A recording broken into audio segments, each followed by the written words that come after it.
Assalamualaikum warahmatullahi wabarakatuh. Halo guys, welcome back to my channel.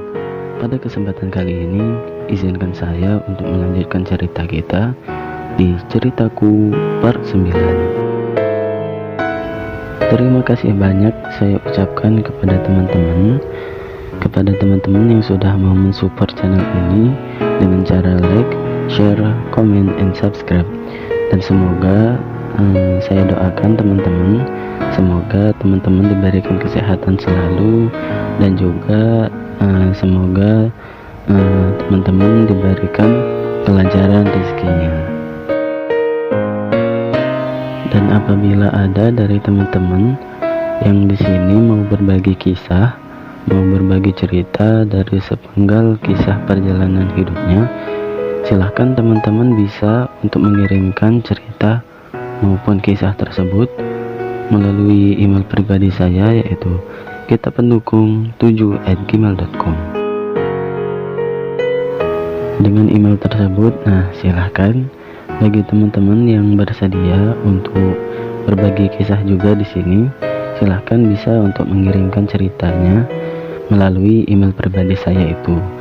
Dan tentu dari cerita teman-teman akan kita jaga keprivasiannya, baik itu tokoh-tokohnya maupun latar belakang dari cerita teman-teman sekalian. Oh iya guys, hampir lupa.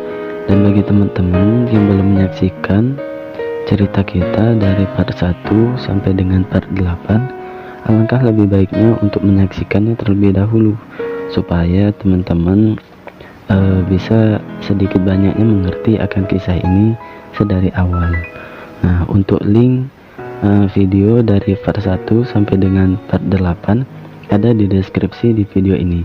Silakan teman-teman bisa cek dan bisa untuk menyaksikan part 1 terlebih dahulu sampai dengan part 8, karena saat ini kita sudah berada di part 9.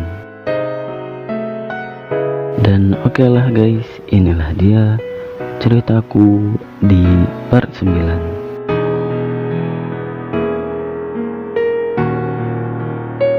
Saat hendak membenarkan posisi dudukku di atas paha Pak J, tanpa sengaja aku memegang pusaka milik Pak J.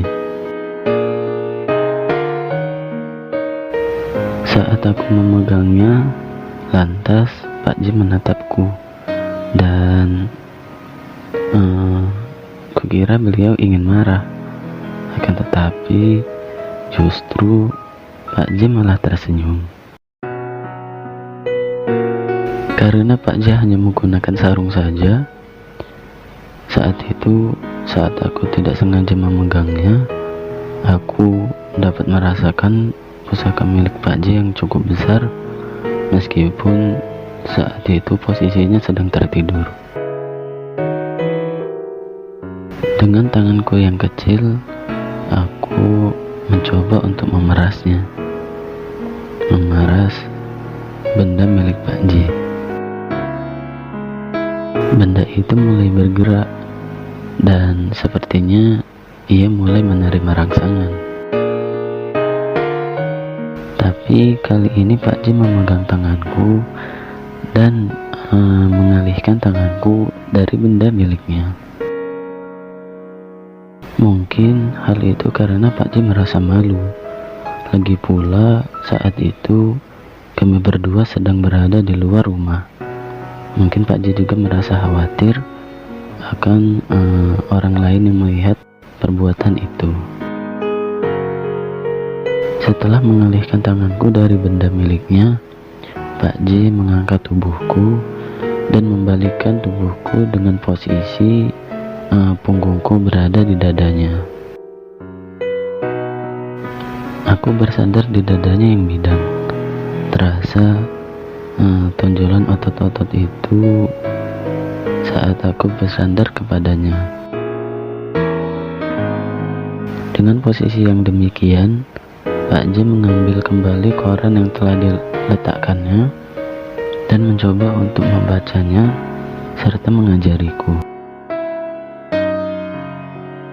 Kebetulan di koran saat itu terdapat angka 1 sampai dengan 10.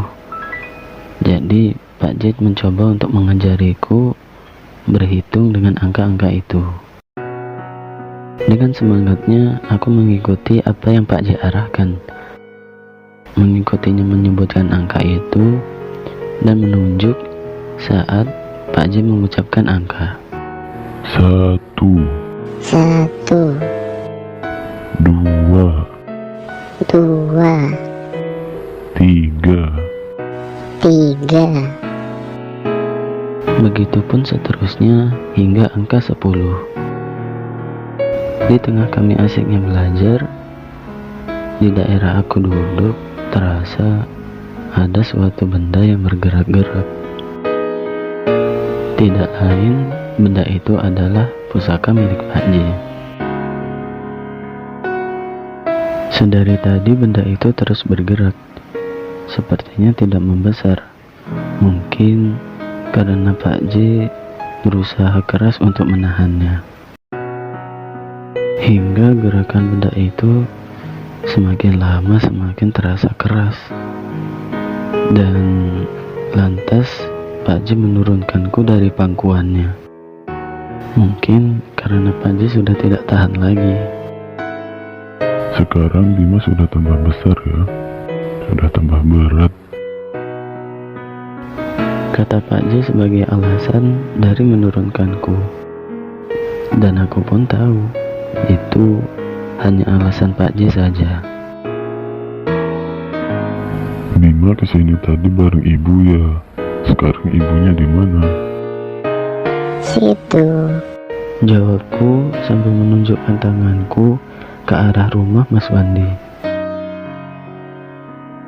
Sambil nunggu ibu, kita masuk ke dalam yuk.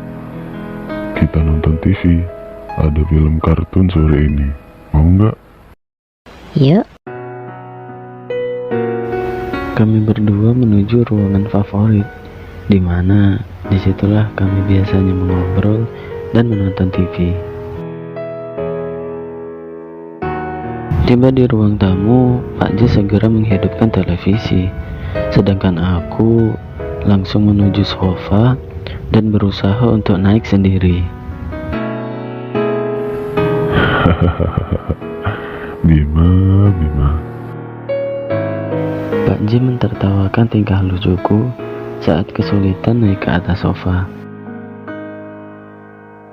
Kali ini Pak J tidak menggendongku dan mengangkatku untuk menaikkan aku ke atas kasur. Akan tetapi Pak J mengambil kursi kecil dan dijadikan untukku sebagai pijakan. Dengan pijakan kursi itu, akhirnya aku berhasil naik ke atas sofa sendiri. Akhirnya si Bima nambah pinter. Pak J bersorak kegirangan saat aku berhasil naik ke atas sofa. Aku tersenyum lebar dan sedikit ngos-ngosan karena usaha kerasku tadi.